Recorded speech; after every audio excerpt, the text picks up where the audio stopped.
బతికినంతకాలం మేము నీకే ఏడ్చింది, నేను సుఖపడమేమ్మ.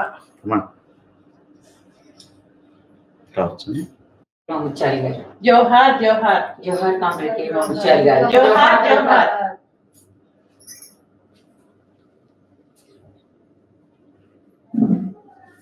జోహార్ కేమా ముత్యాల గారు.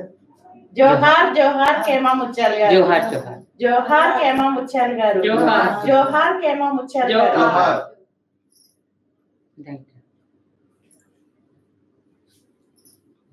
ఊరైపోయావయ్యా. జోహార్ కేమా ముత్యాల గారు.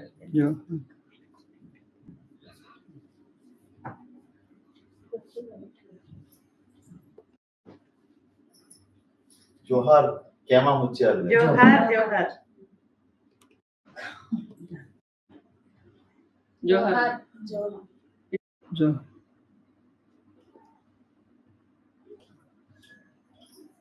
జోహార్ జోహార్ జోహార్ జోహార్ కామ్రేడ్ కేమా ముత్యాల గారు. జోహార్ జోహార్ జోహార్ తెలంగాణ సాయుధ పోరాట యోధులు కేమా ముత్యాల గారు. జోహార్ జోహార్ కామ్రేడ్ కేమా ముత్యాల గారు తెలంగాణ సాయుధ పోరాట యోధులు కేమా ముత్యాల గారు. సిపిఎం యూట్యూబ్ ఛానల్కి స్వాగతం. ఇప్పుడు మనం సెప్టెంబర్ 17 తెలంగాణ రైతాంగ సాయుధ పోరాటానికి సంబంధించిన మరికొన్ని విశేషాలని ఈ 2024 సంవత్సరంలో చూద్దాం. దానిలో భాగంగా మనందరికీ తెలుసు, భూమి కోసం, వృత్తి కోసం, విట్టి చాకిరీ విముక్తి కోసం తెలంగాణ రైతాంగ సాయుధ పోరాటం జరిగింది అనేది. అదేవిధంగా అందుట్లో మహిళలు కూడా ప్రధాన పాత్ర వహించారు. ఎలా ప్రధాన పాత్ర వహించారు అనే దానికి ప్రత్యక్షంగాను పరోక్షంగాను ఈ 2 రకాలుగా వాళ్ళు మహిళలు ప్రధాన పాత్ర వహించారు. దానిలో మన ఖమ్మంలోని ఇప్పుడు ప్రస్తుతం నివాసం ఉంటున్న మనం కేమా ముత్యాల గారింటికి వచ్చాము. కేమా ముత్యాల గారు అంటే ఆనాడు తెలంగాణ రైతాంగ సాయుధ పోరాటానికి సంబంధించి అల్లీనగరం, మడిపల్లి, శివాపురం, కొండలగోపవరం ఈ గ్రామాలన్నీ కూడా ఆ రైతాంగ పోరాటంలో, సాయుధ రైతాంగ పోరాటంలో పాల్గొన్న గ్రామాలు. ఆ గ్రామంలోని కొంతమంది వ్యక్తులు ఆనాడు వలస వచ్చారు. అంతేకాకుండా ఉరి శిక్షలు కూడా పడ్డాయి. ఆ పడిన క్రమంలోనే వాళ్ళని వెతుక్కుంటూ మేము ఇప్పుడు రావటం జరిగింది. ఇప్పుడు చాలా మంది ఏం చెప్తారు అని అంటే, ఈ తెలంగాణ రైతాంగ సాయుధ పోరాటం మాదే, నైజాంకి వ్యతిరేకంగా ఫైట్ చేశారు అంటారు. కానీ పోరాటం అనేది 2 భాగాలుగా నడిచింది. ఒకటి నిజాం వ్యతిరేకంగా నడిచింది, రెండవది నెహ్రూ సైన్యాలు వచ్చిన తర్వాత పోరాటం నడిచింది. దానిలో భాగంగా ఎంతో మంది జైలుకి వెళ్ళారు, ఉరి శిక్షలు పడ్డాయి.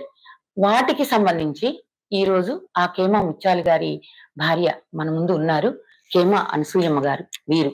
వీరికి 95 సంవత్సరాలు. కేమా ముత్యాల గారు ఎవరు, ఏమిటి, ఎక్కడ పుట్టారు అనే దానికి మనం ఇంతకు ముందే ఇందులో ఇచ్చాం. ఖమ్మం జిల్లా కమ్యూనిస్ట్ యోధులు, వీర తెలంగాణ విప్లవ పోరాటం, దీనికి సంబంధించి సిపిఎం పార్టీ ఒక బుక్ బోడుపూడి విజ్ఞాన కేంద్రం ద్వారా వేసింది. ఇందులో 141 పేజీలో వీరి గురించి ఉన్నది. వారి ఫ్యామిలీని మనం కలుసుకోవటానికి ఇక్కడికి వచ్చాము.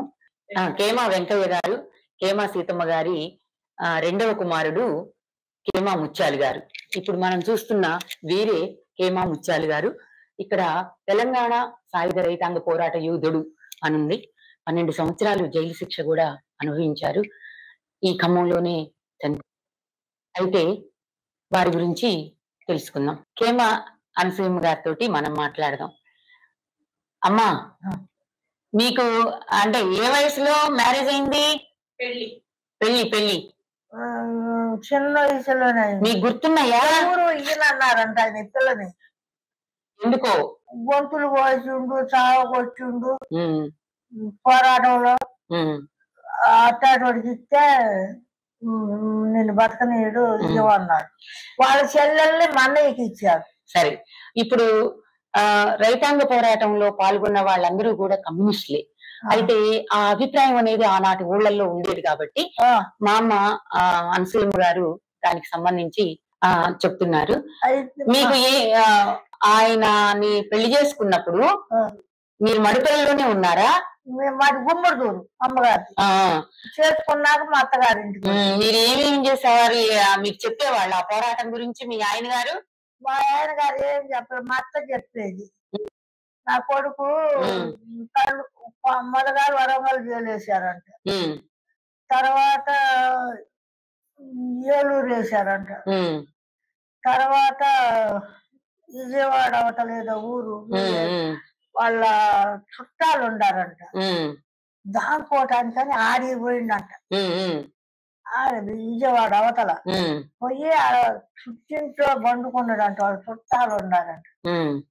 ఎవరు చెప్పారంట, తెలిసిన వాళ్ళు ఇక్కడ ఉండడం వచ్చి ముట్టడేశారంట చుట్టూ పోలీసు.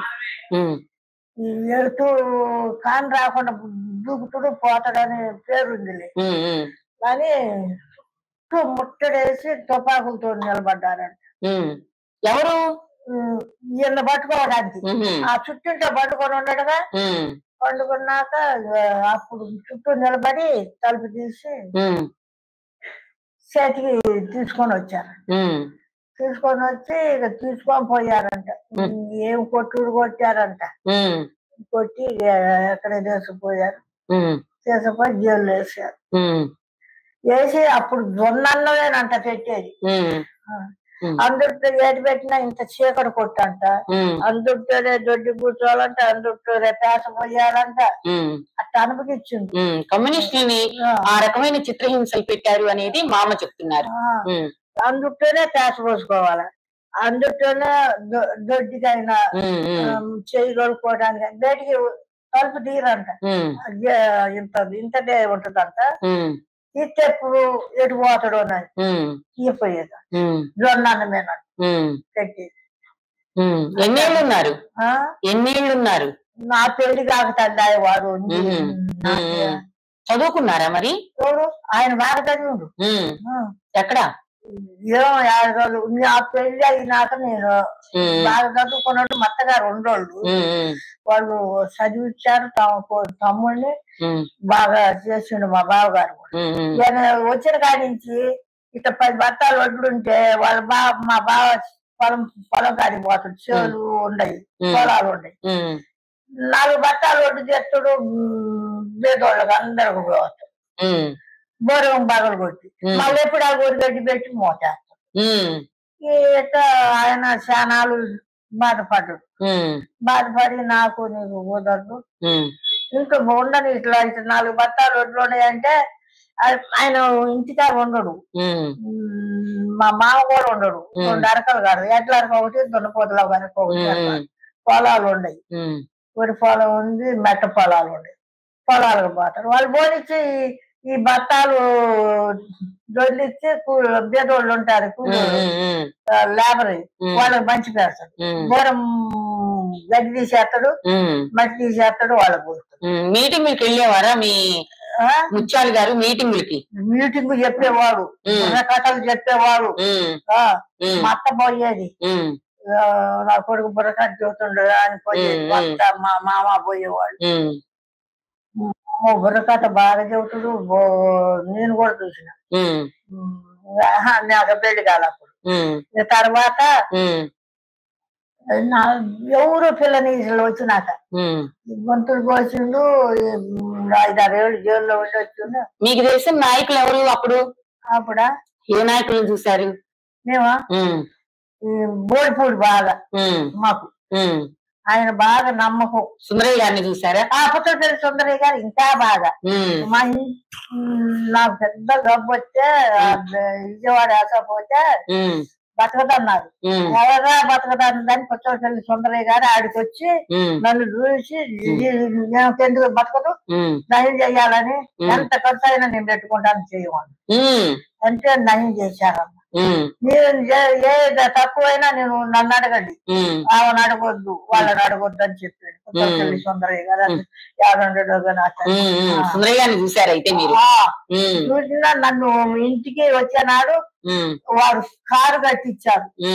మళ్ళీ నాకు నయమై వచ్చినాకు కారు కట్టించి కాగితంలో రాసి ఉండు, ఎక్కడైనా ఇది ఆపొద్దు ఈ కారు, ఎక్కడైనా ఆమెకి ఏది అవసరమైనా ఎక్కడైనా కొంచెం మంచిలైనా కాఫీ అయినా తాగుతున్నంటే ఎక్కడ పడితే అక్కడ ఆపి తాపియాలి అని ఇవన్నీ రాసిండు. అమ్మ చచ్చిపోయాడు.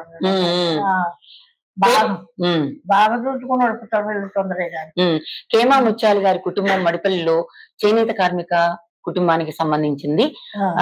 అంతేకాకుండా ఆయన గారు నాటకాలు, బుర్రకథలు ఇటువంటి అన్ని కూడా వేసేవారు. అప్పుడు ఆంధ్ర మహాసభ నాయకత్వాన, కమ్యూనిస్టుల నాయకత్వాన గ్రామ గ్రామాన తిరిగి ప్రజల్ని భూస్వాములకు వ్యతిరేకంగా చైతన్యం చేసేవాళ్ళు.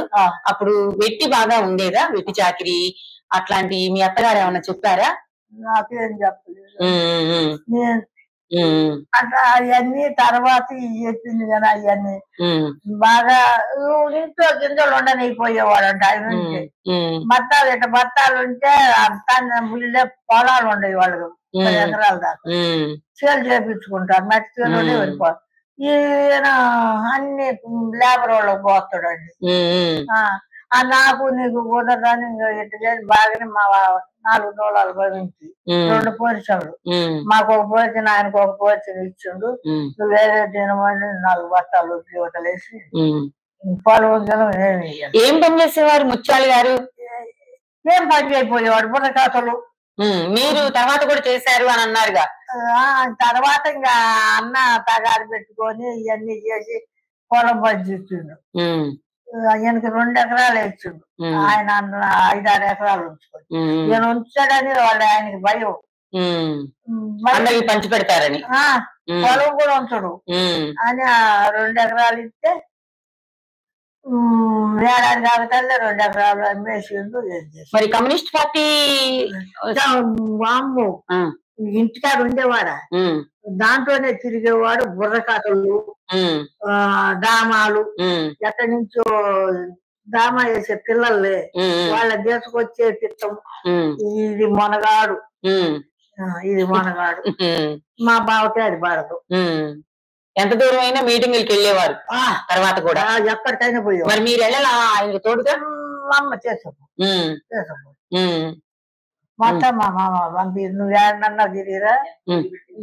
భోజనం పెట్టారు మీ ఇంటికి వచ్చిన వాళ్ళకి అందరికి? ఇప్పుడు కమ్యూనిస్ట్ పార్టీకి సంబంధించిన నాయకులు వాళ్ళందరూ వచ్చేవాళ్ళుగా? వస్తే ఊరు బయట ఉండి పొట్టపోతారుగా. వస్తే ఊరు బయట సెలవుల్లో ఉంటారు. ఒక మనిషిని పంపిస్తాడు ఈ కాగితం రాసి పంపిస్తే మా అత్తే ఈ మనకి జల్ల బుట్టలు ఉంటాయి కదా ఎదురి దాని నిండా అన్నం పెట్టుకొని గడ్డికి పోయిందని దానిపైన అది వేసుకొని నెత్తిని పెట్టుకుని కొడవలి గడ్డి పంచి అని వేసుకొని పోయి. మరి ఎవరు ఎదిరించేవాళ్ళు కదా దారిలో? గడ్డికి పోతుంది అనుకుంటాడు. గడ్డికి పోతాను తట్టు ఉందిగా, తట్టులో గడ్డి వేసుకొని వస్తుందని అట్లా వెళ్ళి ఇచ్చొచ్చేదా? ఎక్కడో కవిచాలలో ఏడో ఉంటారు. మీ అత్తగారు చాలా ధైర్యవంతురాలు. వాళ్ళే చెయ్యొచ్చు మనిషి. బాగా కాళ్ళకి గంటలు కడియాలు గంట గొలుసు గంట గడియము సొమ్ము బాగుందా. మంచి హీరోయిన్ లెక్క ఉండేది. బాగా ఎట్లుండేది. కొట్టినా 2-3 కొట్టు ఎదిరించేది. అంత తెలియదు కదా. మాకే డాబా భవించండి ఇట్లా దొరకటం లేదని భవింటికి గోరెపట్టకి కిరసనాలు పోసి భవింటికి ఇట్ట కన్నాలు పెట్టి దాంట్లో పెట్టారు. ఆ భవింటి కాలిపోవాలి అట్లా చేశారంట. చేస్తే ఇల్లు ఏందో సిమెంట్ అడిచేసి పైన పెంచేశారంట. కాలేదంట అంత మట్టికే అది గాలి అది చల్లారిపోయిందంట. గోరపట్టు కాలేదంట. మొత్తం చెప్పి అప్పుడు ఇల్లు తగలు పెట్టేవాళ్ళు. ఏం దొరకటం లేదు. ఏళ్ళు మా అత్త కొడుకు పోయిండు బతుకుతాడో బతకడో ఎక్కడ చంపుతారో అని మా అత్త ఏడు సోయి లేకుండా పడిపోయిందంట. మాట లేదు, చూపు లేదంట. ఇంటి ముందల కమ్ము అయినా కూడా మాకు బాగా చేయటం. వెంకమ్మ గారు అయితే అమ్మో చిన్నమ్మ సరిపోద్ది ఇక బతకదు అని జావ కాసుకొచ్చి అత్త గంటతో పోసి ఒంటి జరిపి ఆమెను బాగా చూసుకుందంట. మరి ఇప్పుడు జైల్లో ఉన్నప్పుడు చూడటానికి వాళ్ళ అమ్మాయి వెళ్ళేదా? వాళ్ళ అమ్మ పోయేది, వాళ్ళ అన్న పోయేవాళ్ళు. పోతే ఒక్కొక్కసారి చూపించేవాళ్ళు అంట. ఎక్కడో కల్లూరు జైలు చేసినప్పుడు కడలూరు జైలు ఊరు కడంట మాడికేశారంట. కడలూరు జైల్లో కూడా చాలా మందిని వేయటం జరిగింది. అయితే కడలూరు జైల్లో చాలా మందిని ఉరిశిక్ష వేశారు. ఆ ఉరిశిక్ష వేస్తే మన దగ్గర నుంచి కుచిరపల్లి సుందరయ్య గారు లాంటి నాయకులందరూ కూడా ఆ కడలూరు జైలుకి వెళ్ళి అంటానికి లేదు, పెద్దలకి చావ చేసిండు, ఆయన ఎవరిని చంపలేదు చేయలేదని కుచిరపల్లి సుందరయ్య గారే బతికిచ్చారు. అన్నది నాకు పెళ్లి ఎందుకు అయిందో. అప్పుడు దానికి సంబంధించి మీ అత్తగారిని మీకు ధైర్యాన్ని ఇచ్చారు, మంచి ధైర్యం.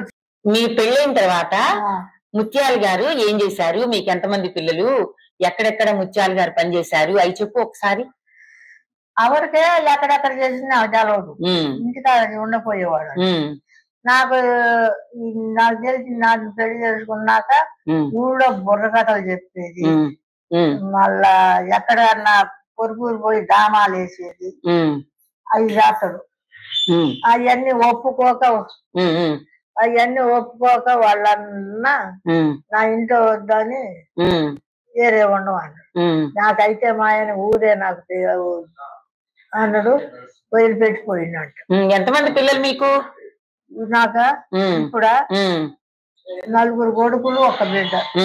వాళ్ళ అక్క బిడ్డను చూసుకున్నాడు. చేసుకున్నాక ఈ కమ్యూనిటీలో తిరుగుతుంటే అట్లే ఉంచారు, జనాలు ఉంచారంట.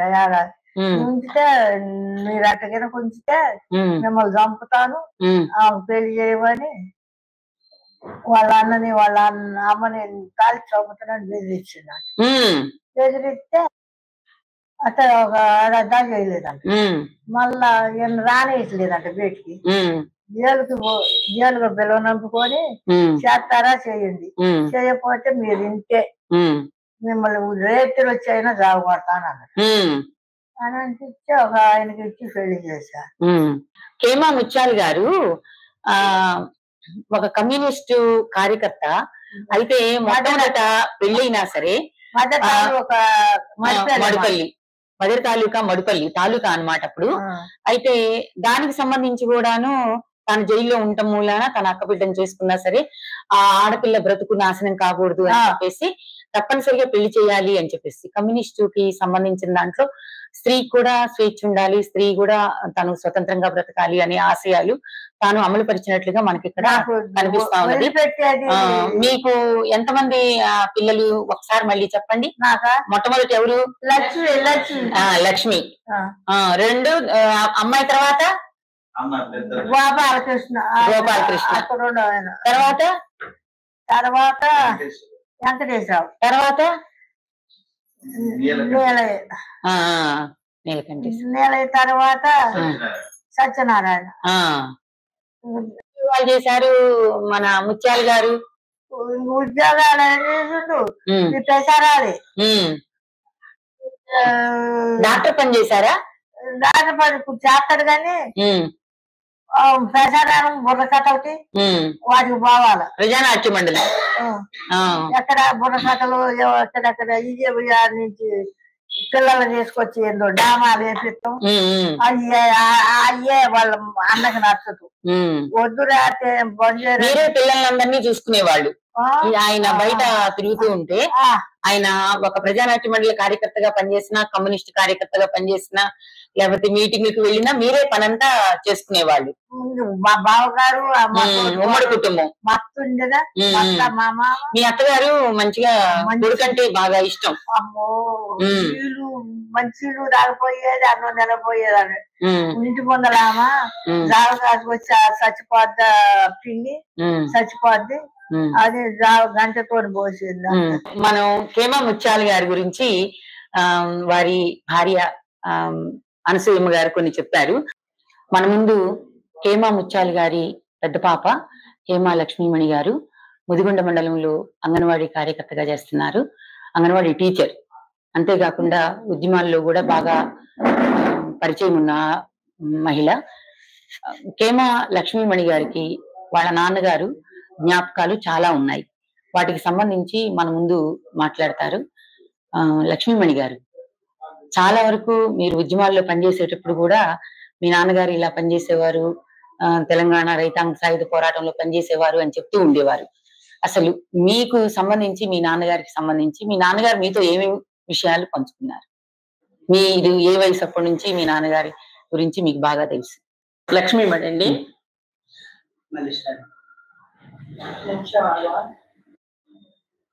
మాది మధుర తాలూకా మడపల్లి గ్రామము. కేమా ముత్యాల గారి కుమార్తెని నేను, కేమా లక్ష్మీమణి. ప్రస్తుతం అడవిమద్దులపల్లిలో అంగన్వాడీ టీచర్ గా, ఆర్ఎంపీ డాక్టర్ గా చేస్తున్నాను. అలాగే మేము నలుగురు అన్నదమ్ములు కూడా అంతా ఖమ్మంలోనే సెటిల్ అయ్యాము. కాకపోతే నేను విలేజ్ లో ఉద్యోగం చేస్తూ కామేపల్లి మండల కమిటీ సభ్యురాలుగా, పార్టీ మండల కమిటీ సభ్యురాలుగా, అలాగే సిఐటియులో అంగన్వాడీ యూనియన్ గా ఆర్గనైజేషన్ చేస్తున్నాను. అలాగే ఆర్ఎంపీ డాక్టర్ గా కూడా అక్కడ ప్రజలకు సేవలు చేస్తూ, వయసు ఎక్కువ ఉన్న వాళ్ళకి ఫ్రీగానే చేస్తూ, ఫ్రీ సర్వీస్ చేసుకుంటూ నేను అక్కడ పనిచేయడం జరుగుతూ ఉంది. అయితే మా నాన్నగారు నాకు చెప్పిన కొన్ని విషయాలు మీతో పంచుకుంటున్నాను. అవి ఏంటి అంటే, మా నాన్నగారు 14 సంవత్సరాలు వచ్చేసరికి మడుపల్లి గ్రామంలో ఒక చేనేత కుటుంబంలో పుట్టారు. మాది మధ్యతరగతి కుటుంబం. అయితే ఆ చేనేత కుటుంబంలో కేమా వెంకయ్య సీతమ్మ గారుల రెండవ కుమారుడు మా నాన్నగారు. అయితే ఆయన 14 సంవత్సరాలకే పోరాటాల్లోకి వెళ్ళిపోయారు. ప్రజాకారుల టైంలో 14 years కి వెళ్ళిన మనిషి 25-26 years వచ్చేసరికి అరెస్ట్ అయ్యారు. నాన్నగారు అరెస్ట్ అయిన తర్వాత జాల్నా తీగల జైలు, కడలూరు, రాజమండ్రి, వరంగల్, మధిర, ఇంకా సంథింగ్ కొన్ని జైళ్లలో నాన్నగారు జైలు శిక్షలు అనుభవించడం జరిగింది. 12 సంవత్సరాలు. 12 సంవత్సరాల జైలు శిక్షల అది ఒక భాగం, అది ఒక చాప్టర్. అయితే నాన్నగారికి జాల్నాలో నాన్నగారు అండర్ గ్రౌండ్ పోరాటాలు వెళ్ళి గెరిల్లా పోరాటం నాన్నగారు చేసింది.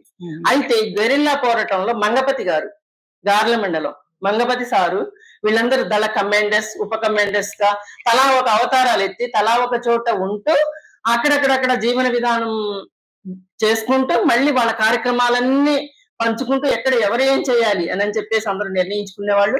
ఆ నిర్ణయించుకున్న దానిలో భాగంగా కొంతమంది కామ్రేడ్స్ గుంటూరు పిండి మిల్లులో పనిచేసుకుంటూ దొరికారు. దొరికిన తర్వాత మా నాన్నగారు గురవయ్య గారు, అది బెందుకూరు గురవయ్య గారు అని ఉన్నారు, మా నాన్నగారి ఫ్రెండ్ అట. ఆయన కూడా దళంలో చేసేవారు. ఆయన గారు నాన్నగారు ఒక చెరువులో చేపలు పట్టుకుంటూ మారువేషాలలో ఉంటూ అలా చేస్తూ ఉన్న టైంలో నాన్నగారు దొరికారు. అప్పుడు కొంతమంది కామ్రేడ్స్ దొరికారు కాబట్టి ఆ కామ్రేడ్స్ చిత్రహింసలు పెడితే ఎక్కడున్నారని చెప్పడం జరిగింది.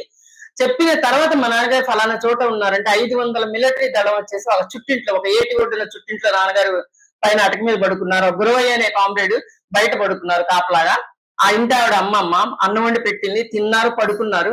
ఈ దొరికిన కామ్రేడ్స్ చెప్పిన మూలంగా మా నాన్నగారు దొరకడం జరిగింది. 500 మంది మిలిటరీ వచ్చేసి ఆ చుట్టింటిని అడుగడుగున బంధించి నాన్నగారిని పట్టుకొని ఇమ్మీడియట్ గా కారులో వ్యాన్ లో వేసుకొని అప్పటికప్పుడే భూమికి ఇంతెత్తు వాసేటట్టుగా, ఈయన హైట్ వెయిట్ 6 అడుగుల మనిషి, ఇంతెత్తు వాసేటట్టుగా నాన్నగారిని కొట్టి బాగా ఇబ్బందులు పెట్టి తీసుకెళ్లి అరెస్ట్ చేశారు. అరెస్ట్ చేసిన సందర్భంగా నెహ్రూ సైన్యం, మిలిటరీ సైన్యం ఏం చేశారంటే నాన్నగారికి ఏ విచారణ లేకుండా 12 మందికి ఉరిశిక్ష విధించారు. ఎట్టి విచారణ లేకుండా 12 మందికి ఉరిశిక్ష విధించిన వారిలో మా నాన్నగారు ఒకరు, కేమా ముత్యాలు. అయితే ఈ 12 మందికి ఉరిశిక్ష పడిన సందర్భంగా పుచ్చలపల్లి సుందరయ్య గారు లండన్ నుండి డిఎన్ ప్రిట్ అనే లాయర్ని, ఆ లాయర్ గారిని మన ఇండియా పిలిపించారు. అయితే నాన్నగారు దొరికాడట. దొరికిన తర్వాతకి అరెస్ట్ చేశారు. అరెస్ట్ చేశారట. అరెస్ట్ చేసిన తర్వాత 12 మందికి ఎట్టి విచారణ లేకుండా ఉరిశిక్ష, తెలంగాణ 12 అని చెప్పేసి 12 మందికి ఉరిశిక్ష విధించారట. ఆ విధించిన దానిలో భాగంగా పుచ్చలపల్లి సుందరయ్య గారు మరి డిఎన్ ప్రెట్ అనే లాయర్ గారిని, లేబర్ పార్టీ అసోసియేషన్ అడ్వకేట్ అట ఆయన గారిని మన ఇండియా పిలిపించారట. ఇండియా పిలిపించి సుప్రీంకోర్టులో ఈ కేసుని వాదించారట. ఈ 12 మందికి ఉరిశిక్షలు పడితే మరి ఆ ఉరిశిక్షలు పడితే మన రాష్ట్రం గాని దేశం గాని అల్లకల్లోలం అవుతుంది. ఆనాడు భగత్ సింగ్, చంద్రశేఖర్ ఆజాద్, సుఖదేవ్, రాజగురు ఇలాంటి మహానుభావులు ఎందరో ఉరిశిక్షలు పడినప్పుడు అప్పుడు కూడా అల్లకల్లోలం జరిగింది. అలాగే ఈ 12 మందికి ఉరిశిక్ష పడితే ఇలా జరుగుతుందని అనుకున్నారట. అనుకుని ఆ ఉరిశిక్షలు రద్దు చేయించారు. అది ఆ లాయర్ గారు ఈ కేసుని సుప్రీంకోర్టులో వాదించిన తర్వాత యావజ్జీవ శిక్షలు పడినాయట నాన్నగారికి. ఆఫ్టర్ 12 సంవత్సరాలు జైలు శిక్షలు చేశారు. 12 సంవత్సరాలు జైలు శిక్షలు చేస్తూ ఓల్డ్ మెట్రికులేషన్ చేశారట జైల్లోనే. ఓల్డ్ మెట్రికులేషన్ చేసి 12 సంవత్సరాలు ఆఫ్టర్ ఒక బుద్ధ జయంతి రోజున ఈయన గారి ప్రవర్తన బాగుంది అని చెప్పేసి వదిలేయడం జరిగిందట. నాన్నగారిని విడిచిపెట్టడం జరిగిందట. అదేమన్నా మీకు గుర్తుంది? ఓకే. అయితే ఆ వదిలిపెట్టిన తర్వాత నాన్నగారు బయటికి రావడం జరిగింది. మాకు కొన్ని ఇన్సిడెంట్స్ చెప్పేవారు అనమాట. కొన్ని ఇన్సిడెంట్స్ చెప్పారు. అదే ల్యాండ్స్ పంచిపెట్టారు నాన్నగారు. మరి మాది మరీ మధ్యతరగతి కుటుంబం కాదు, మరీ ఉన్న కుటుంబం కాదు, మధ్యగా అటు ఇటు కాకుండా ఉన్న కుటుంబం. ఆ ల్యాండ్స్ అనే భాగాలు వచ్చినా గానీ నాన్నగారు పేదవాళ్ళకే పంచిపెట్టారు. పేదవాళ్ళకి పంచిపెట్టిన తర్వాత మా అమ్మగారిని పెళ్లి చేసుకున్నాక మేము 4 కొడుకులు, నేను ఒక అమ్మాయిని, మేము చాలా అంటే చాలా అవస్థలు పడ్డాము. గవర్నమెంట్ స్కూళ్లలోనే చదువుకున్నాము. ఒక్కొక్కరం డిగ్రీలు చేశాము. నాన్నగారిని జాబ్ ఇప్పించే పర్పస్ ఉంది నాన్నగారికి. ఇప్పిస్తే జాబ్ నాన్నగారు చెప్తే రాదు అనడానికి లేదు. అలా చెప్పి హెల్ప్ చేసే అంత ఉన్నది. కానీ మా నాన్నగారిని మేము చాలా సార్లు అడిగాము. నాన్నగారు ఇలా సంగతి మేము చదువుకుని ఉన్నాం కదా అని అడిగాము. అడిగినానే నాన్నగారు మాకు డోంట్ డిపెండ్ అపాన్ అదర్స్, ఎవరి మీద ఆధారపడడానికి లేదు. ఎవరి ఇన్ఫ్లుయెన్స్ వాళ్ళు సంపాదించుకోవాలి, ఎవరికి వాళ్ళు కాళ్ళ మీద నిలబడాలి, ఎవరికి వాళ్ళు చేసుకోవాలి, ఒకరిని అడిగి ఇలా చేయకూడదు అని చెప్పేసి మమ్మల్ని పెంచారు.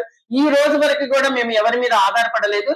మేము మాకు సొంతంగా డోంట్ డిపెండ్ అపాన్ అదర్స్ అని ఒక ఆనాడు మా నాన్నగారు చెప్పిన మాట ఈ రోజుకి కూడా నేను అదే పాటిస్తాను అనమాట. నేను ఒకరికి ఉపయోగపడటానికి ప్రయత్నం చేస్తా. నేను ఏదైనా సహాయం ఉన్నా అడుగుతాను, నేను చేసుకుంటాను. ఇది ఒక భాగం. మేము 4 అన్నదమ్ములం కూడా ఇదే. అయితే మా అమ్మగారి చేతులతోటి కొన్ని 100 మందికి వండి పెట్టింది. మా అమ్మ ఈ చేతులతోటి కొన్ని 100 మందికి అనమాట కుండల నిండా మామిడికాయ పచ్చడి, ఉట్టి కారము పచ్చడి మా నాన్న కల్పించి పెట్టించేవారు. ఇంత కుండల నిండా మామిడికాయలు, కారము, ఉప్పు, పసుపు కలిపి పెడితే నైట్ అక్కలు అన్నలు వచ్చేవాళ్ళు. నాకు 10 సంవత్సరాలు ఉన్నాయి అప్పుడు. ఆ టైంలో ఆ పచ్చడి, పచ్చి పులుసు, పప్పు ఇంతే. అవి తినేసి ఆ నైట్ కామ్రేడ్స్ వెళ్ళిపోయేవాళ్ళు. అప్పుడు కూడా సీక్రెట్. టిఎస్ ప్రసాద్ గారు అని ఉన్నారు. టిఎస్ ప్రసాద్ గారి ఊర్లోనే మా నాన్నగారు జాబ్ చేశారు. అప్పుడు పీడబ్ల్యూడీలో గవర్నమెంట్ అదేదో ఆర్ఎంపీ డాక్టర్ గా ఇచ్చారు. ఇస్తే వాళ్ళు ట్రాన్స్ఫర్ చేస్తే నాన్నే నువ్వేంటో నాకు ట్రాన్స్ఫర్ చేసి ఆర్డర్ ఇచ్చేదని రాజీనామా చేసి లెటర్ వాళ్ళు మొహాన్ వేసి వచ్చారు తప్ప మా నాన్నగారు జాబ్ చేయలే. నువ్వు చెప్తే నేను వినాల్సిన అవసరం లేదు, ఓ జాబ్ నాకు అక్కర్లేదు, నేను బతకగలను అని ఛాలెంజ్ గా తీసుకుని మమ్మల్ని బతికిచ్చారు. ఆ బతికిన సందర్భంలో భాగంగా మా అమ్మగారు, మా నాన్నగారు ఒక్కొక్క రోజు ఏమీ ఉండబోదు, మాకు తినడానికి సోలెడు బియ్యం దొరికితే బాగుండు, ఆ గంజి చేసైనా పోసేవాళ్ళం అన్న రోజులు ఉన్నాయి మాకు. మా అమ్మగారు ఇంత సొరకాయ కోసి ముక్కలు కోసి దాంట్లో కొంచెం ఉప్పు వేసి మాకు కలిపి పెట్టేవారు. ఆ సొరకాయ ముక్కలతో నేను బతికినాం. కానీ మేము చాలా విలువగా, గుట్టుగా, గౌరవంగా మా గౌరవాన్ని, నైతిక విలువల్ని దెబ్బతినకుండా మేము చాలా బతికాము. ఈ రోజు మా కష్టంతో మేము పర్వాలేదు ఒక రకంగా ఉన్నాము. పార్టీ విలువలతోటే బతుకుతున్నాం, పార్టీలోనే బతుకుతున్నాం, పార్టీ నీడనే బతుకుతాం, పార్టీతోనే చనిపోతాం మేము.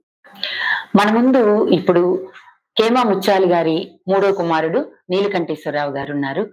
వారితో కూడా మనం మాట్లాడదాం. నీలకంఠేశ్వరరావు గారు, చెప్పండి మేడం. మీకు సంబంధించి నమస్తే అండి.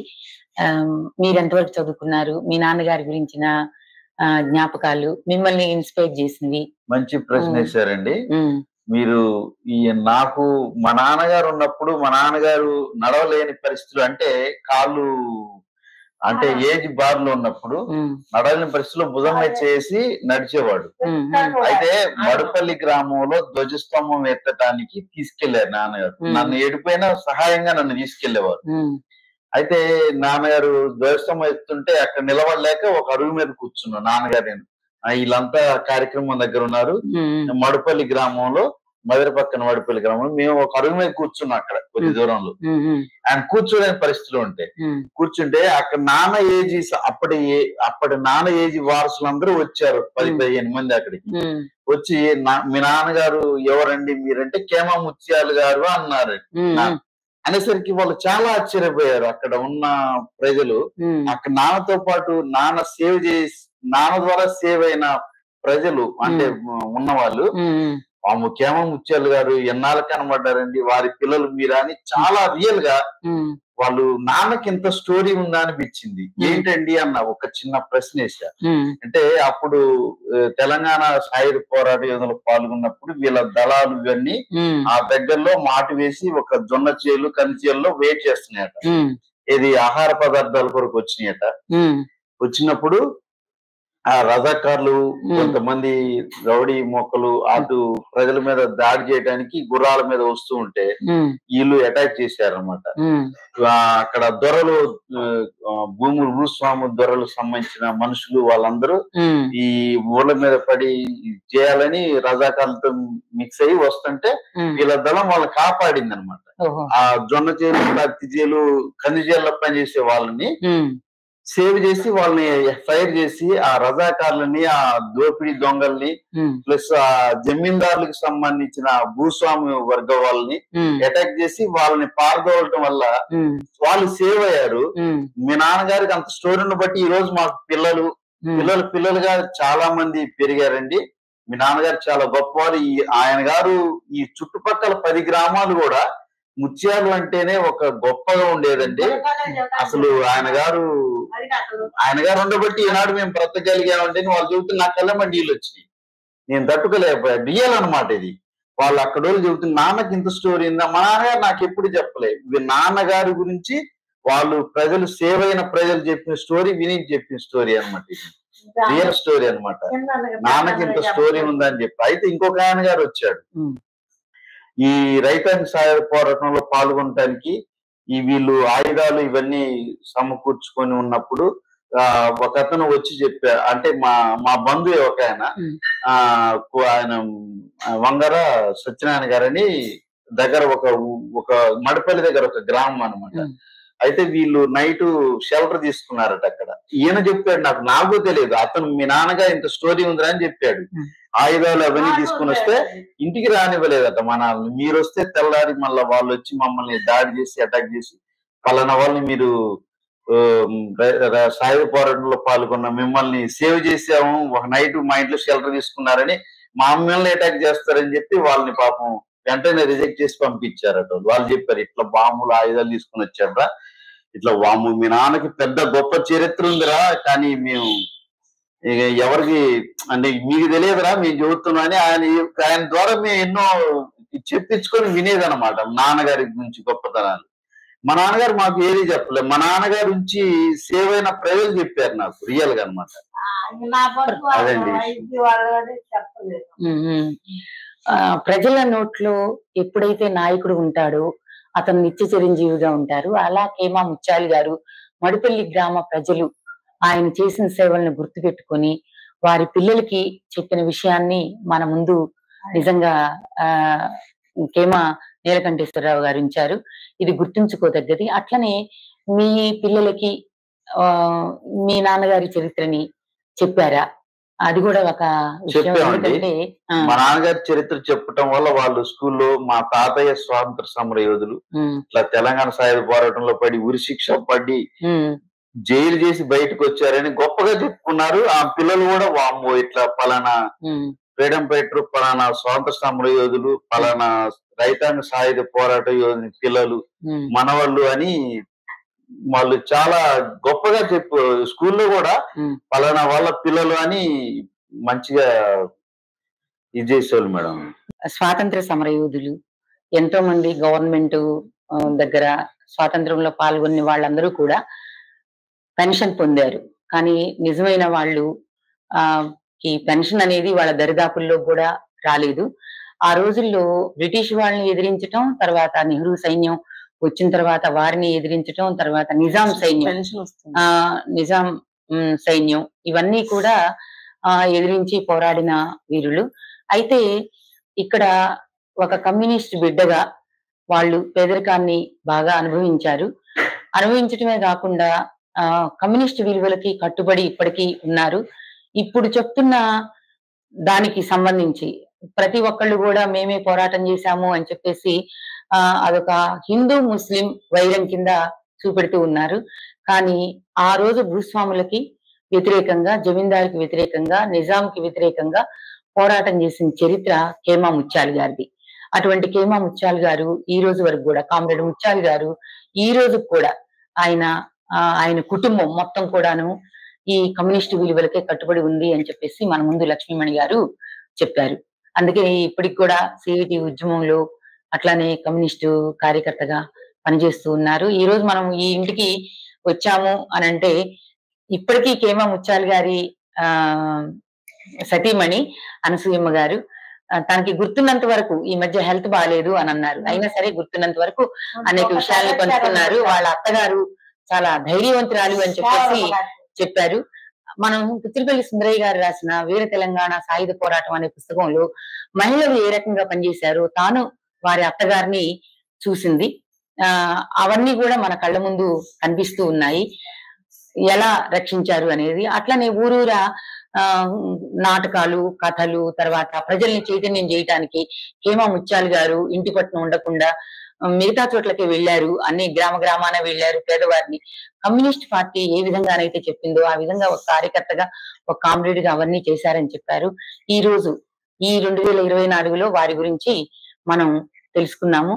మీరు కూడా సిపిఎం యూట్యూబ్ ఛానల్లో వచ్చే కేమా ముత్యాలు గారి గురించి వచ్చే ప్రతి విషయాన్ని తెలుసుకోండి. సిపిఎం యూట్యూబ్ ఛానల్ ని సబ్స్క్రైబ్ చేయండి. సెలవు.